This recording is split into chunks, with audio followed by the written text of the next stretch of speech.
Medyo malaki na yung bunga ng patola namin, guys. Ayan.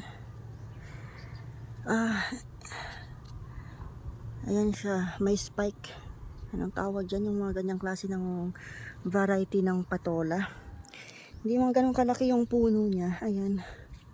Pero may bunga na siya. Tsaka ito pa.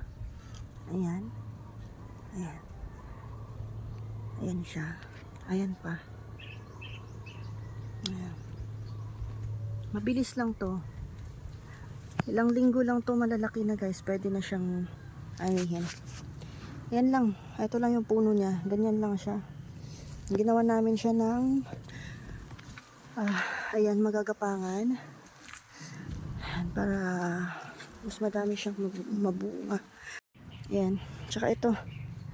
Marami pa siyang mga bulaklak. Ayan. Hanggang doon sa taas. Ayan. May mga bago pa siyang pasibol. Ayan.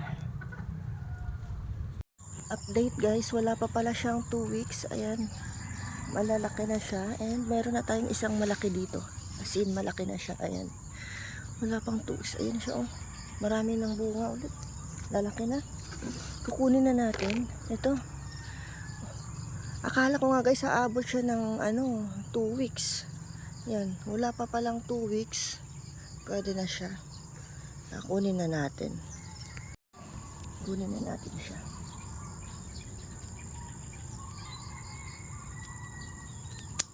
Okay. Ang laki na niya. Ayan. Okay. Then, kukuha din tayo dito sa kabila. Harvest na rin natin to. Ayan. Ayan.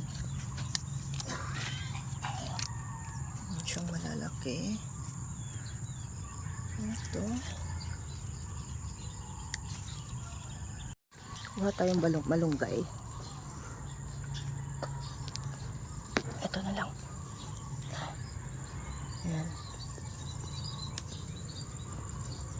Okay.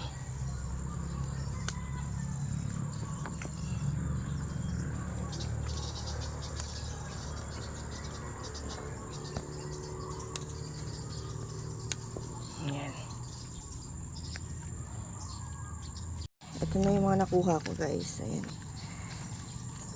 Sardinas na lang kulang. Ayan. Libre na ulam natin.